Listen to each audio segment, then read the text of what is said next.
आज के इस विश्लेषण की शुरुआत ना एक बहुत ही गहरे और सच में हैरान कर देने वाले रहस्य से करते हैं। सोचिए, दिन भर की उस थका देने वाले भागदौड़ के बाद जब कोई इंसान पूरी तरह से टूट कर बिस्तर पर गिरता है, तो नींद की गहराइयों में जाने से ठीक पहले के वो जो 2 मिनट होते हैं, वो सिर्फ आराम के लिए नहीं होते। बिल्कुल नहीं।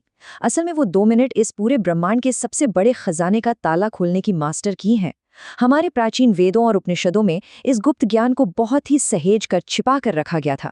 आज हम इसी कमाल के प्राचीन विज्ञान और आज के मॉडर्न न्यूरोसाइंस दोनों के उस संगम को डिकोड करने वाले हैं, जो ये तय करता है कि कोई जीवन भर सिर्फ और सिर्फ संघर्ष करेगा या फिर असीमित सफलता की ऊंचाइयों को छुएगा। आगे बढ़ने से पहले जरा एक ऐसी स्थिति की कल्पना करते हैं। एक ऐसा इंसान जिसने अपने सपनों के लिए सच में अपना सब कुछ दांव पर लगा दिया हो, दिन रात एक कर दिया, पसीना बहाया, अपनी रातों की नींद तक कुर्बान कर दी। लेकिन जब रिजल्ट का वक्त आता है ना, तो हाथ में क्या आता है? सिर्फ और सिर्फ फेलियर। रात को जब वो इंसान अपनी छत को घूरता है तो आंखों में आंसू होते हैं, एक बहुत ही गहरी बेबसी होती है। ऐसा लगता है जैसे जैसे पूरा का पूरा ब्रह्मांड ही उसके खिलाफ हो गया हो। ये एक ऐसा दर्द है, एक ऐसी टीस है जिसे दुनिया के अनगिनत लोगों ने महसूस किया है, जहां पागलों की तरह मेहनत करने के बाद भी रिजल्ट बिल्कुल जीरो रहता है। तो अब सवाल ये उठता है कि आखिर फर्क है कहाँ? क्यों ऐसा होता है कि दुनिया के केवल 1% लोग ही वो महान सफलता हासिल कर पाते हैं, जबकि बाकी 99% लोग बस उसी अंतहीन बिना फल वाले संघर्ष में उलझे रह जाते हैं? इसका जवाब बड़ा सीधा सा है, और वो ये है कि फर्क किस्मत का तो बिल्कुल भी नहीं है। और सच कहूं तो ये सिर्फ मेहनत का खेल भी नहीं है। असली गेम चेंजर है स्टेट ऑफ माइंड, यानी मन की वो अवस्था जिसमें दिन को खत्म किया जाता है। जो लोग लगातार संघर्ष करते रहते हैं ना, वो अनजाने में ही रात को अपने दिन भर के किए कराए पर पानी फेर देते हैं, जबकि वो सफल 1% लोग रात के उस छोटे से बहुत ही नाजुक से समय का इस्तेमाल अपने मन के छिपे हुए खजाने को अनलॉक करने के लिए करते हैं। तो चलिए इसमें गहराई से गोता लगाते हैं। ये 2 कोई जादुई नंबर नहीं है, बल्कि ये वो 2 मिनट हैं जो सच में किसी भी इंसान की पूरी जिंदगी का स्टीयरिंग व्हील अपने हाथ में लेने की ताकत रखते हैं। जी हाँ, नींद में जाने से ठीक पहले के केवल 2 मिनट। यही वो अल्टीमेट विंडो है, वो समय है जब कोई इंसान एक आयाम से दूसरे आयाम में एंटर कर रहा होता है। अगर सिर्फ इन 2 मिनटों को सही तरीके से कंट्रोल करना सीख लिया जाए, तो यकीन मानिए दुनिया की कोई भी ताकत सफलता के रास्ते को ब्लॉक नहीं कर सकती। इस पूरी शिफ्टिंग के पीछे का विज्ञान बड़ा ही दिलचस्प है। देखिए, जब इंसान जाग रहा होता है तो उसका चेतन मन यानी conscious mind full on active रहता है। ये वो मन है जो बहुत लॉजिकल है, हर चीज में तर्क ढूंढेगा, लेकिन साथ ही साथ ये हर वक्त डर और शंकाओं से भी घिरा रहता है। पर जैसे ही नींद से ठीक पहले का वक्त आता है, ये तार्किक डरपोक चेतन मन शट डाउन होने लगता है, सो जाता है। और तभी जागता है सबसे पावरफुल हिस्सा, अवचेतन मन यानी सबकॉन्शियस माइंड।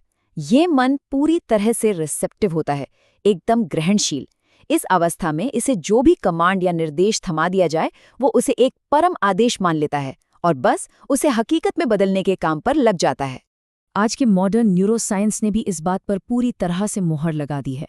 विज्ञान की भाषा में इस ट्रांजिशन को हिप्नोगॉजिक स्टेट कहा जाता है। नॉर्मली जागते हुए दिमाग बीटा स्टेट में होता है, तेज और अलर्ट, लेकिन जैसे ही पलकें भारी होने लगती हैं, दिमाग धीरे धीरे अल्फा स्टेट और फिर गहरी थीटा स्टेट में फिसलने लगता है। यही वो संक्रमण काल है, वो मैजिक जोन है, जहां चेतन और अवचेतन मन के बीच की जो दीवार है ना, वो सबसे ज्यादा पतली, सबसे कमजोर हो जाती है। यही वो परफेक्ट टाइमिंग है जहां कोई भी विचार सीधे अवचेतन की गहराइयों में जाकर हमेशा के लिए सेट हो सकता है। और ये बात बहुत ही शानदार तरीके से दर्शाती है कि कैसे आज का ये एकदम मॉडर्न विज्ञान हजारों साल पुराने वैदिक ज्ञान की ही पुष्टि कर रहा है। मांडुक्य उपनिषद में चेतना की जिन प्राचीन अवस्थाओं का जिक्र है, जैसे जागृत, स्वप्न, सुषुप्ति और तुरीय, वे असल में इसी विज्ञान का एक बहुत ही एडवांस्ड प्राचीन रूप हैं, जिसे आज की दुनिया बड़े फैंसी तरीके से लॉ ऑफ अट्रैक्शन या सबकॉन्शियस प्रोग्रामिंग कहकर प्रमोट कर रही है। वो असल में हमारे वेदों का अपना प्राचीन संकल्प विज्ञान है, जो सामान्य जागने की अवस्था से कहीं ज्यादा आगे की बात करता है। और मजे की बात देखिए, ये ज्ञान सिर्फ किसी एक जगह या संस्कृति तक सीमित नहीं था। इतिहास खंगाल कर देख लीजिए, दुनिया की महान सभ्यताओं और सबसे बड़े विचारकों ने नींद की इस अवस्था का जमकर इस्तेमाल किया है। प्राचीन मिस्र की बात करें तो वहां बाकायदा स्लीप टेम्पल्स हुआ करते थे, जहां लोग दैवीय उपचार के लिए एक खास तरीके से सोते थे। थॉमस एडिसन जैसे महान और जीनियस वैज्ञानिक अपनी सबसे मुश्किल समस्याओं का हल इसी नींद की दहलीज पर खोजते थे।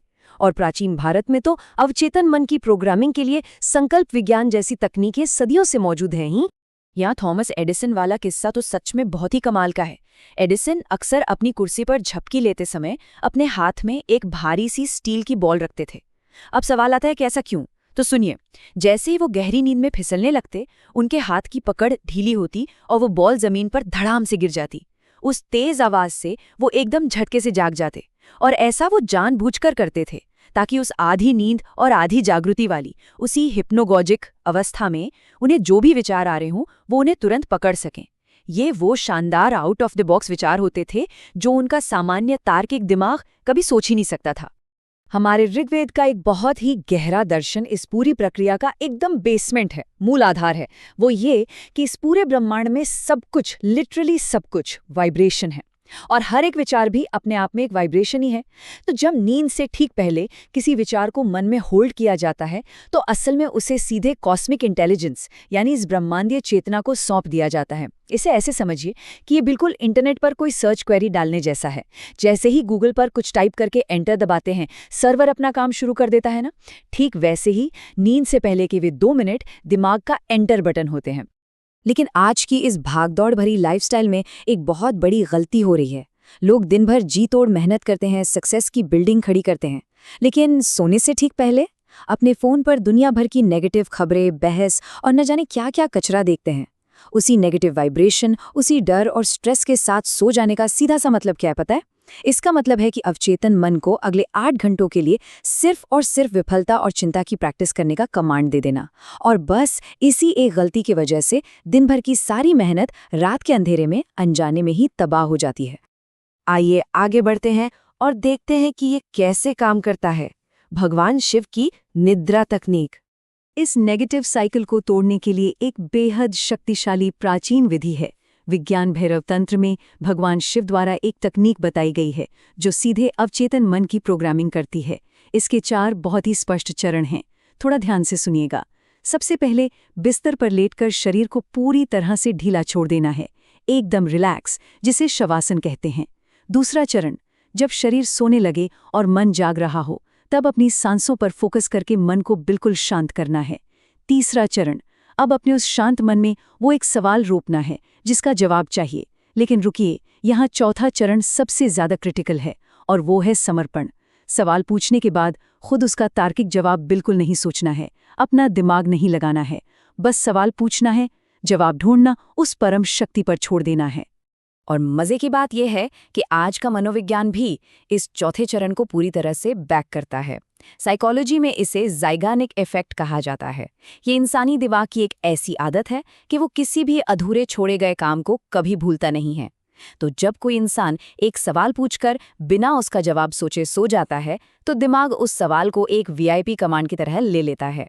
फिर पूरी रात जब शरीर सो रहा होता है तब दिमाग बैकग्राउंड में उस पर काम करता है, नए न्यूरल कनेक्शंस बनाता है और सही जवाब ढूंढने के लिए पुराने डेटा को गहराई से स्कैन करता रहता है। इस पूरी प्रोसेस के दौरान वो जो अवचेतन मन है ना, वो ब्रह्मांड के उस विशाल असीमित नॉलेज बैंक से कनेक्ट हो जाता है जिसे वेदों में हिरण्यगर्भ कहा गया है। ये वो सुनहरा गर्भ है, वो सोर्स है जहां से सब कुछ पैदा हुआ है और जहां दुनिया के हर छोटे बड़े सवाल का जवाब पहले से मौजूद है, बस खोजे जाने का इंतजार कर रहा है। यही वजह है कि कई बार रात भर की इस डीप स्कैनिंग के बाद अगले दिन सुबह अचानक से कोई ब्रिलियंट आइडिया आता है, कोई एपिफेनी होती है या फिर किसी सपने के जरिए एकदम सटीक जवाब सामने आ जाता है। तो सबसे महत्वपूर्ण बात यह है कि इस पूरी प्राचीन तकनीक का जो पिलर है, जो बेस है, वो सिर्फ एक चीज पर टिका है, और वो है पूर्ण विश्वास। हमारे उपनिषदों में एकदम साफ साफ कहा गया है, भावो ही विद्यते देवः, यानी भावना में ही देवता का वास है। अगर सवाल रोकते समय मन के किसी कोने में हल्का सा भी डर है या कोई डाउट है तो ब्रह्मांड को एक बहुत ही कंफ्यूज्ड सिग्नल जाता है। इसे बिल्कुल वैसे करना है जैसे एक छोटा बच्चा अपनी माँ से कुछ मांगता है ना, पूरे हक और पूरे भरोसे के साथ कि उसे सही चीज ही मिलेगी। इसी अटूट भरोसे को, इसी सरेंडर को श्रद्धा कहा गया है। स्वामी विवेकानंद जी का ये कमाल का कथन हमेशा याद दिलाता है कि कोई भी इंसान कोई भी सिर्फ हाड़ मांस का पुतला नहीं है, उसके भीतर अनंत ऊर्जा का एक पूरा का पूरा समंदर है। वो परम शक्ति हर एक पल हमारे भीतर काम कर रही है। जब नींद की इस तकनीक को हर रात एक अभ्यास की तरह, एक तपस्या की तरह फॉलो किया जाता है ना, तो इसी अवचेतन मन के जरिए वो अनंत क्षमताएं, वो जादू बाहर आने लगता है। दुनिया के बड़े से बड़े आविष्कार और महान से महान साम्राज्य इसी असीम शांति और इसी विजन से ही तो निकलकर हकीकत बने हैं। तो आज के इस विश्लेषण के अंत में बस एक ही सबसे बड़ा सवाल बचता है। आज रात जब वो फोन दूर रखा जाएगा, जब इस दुनिया का सारा शोर म्यूट हो जाएगा, तो उस सन्नाटे में, उस गहरी शांति में अवचेतन मन को आखिर क्या संदेश भेजा जाएगा? क्या वो संदेश फिर से उसी पुरानी चिंता और फेलियर का होगा, या फिर एक ऐसे सवाल का जो पूरी जिंदगी की दिशा ही पलट कर रख दे? याद रखिए, ये दिमाग एक सुपर कंप्यूटर है जिसे बस सही प्रोग्रामिंग की जरूरत है। सोने से पहले के वे आखिरी 2 मिनट सच में किसी का भी भाग्य बदल सकते हैं। तो क्यों ना इस ब्रह्मांड के सबसे शक्तिशाली नियम का फायदा आज रात से ही उठाया जाए?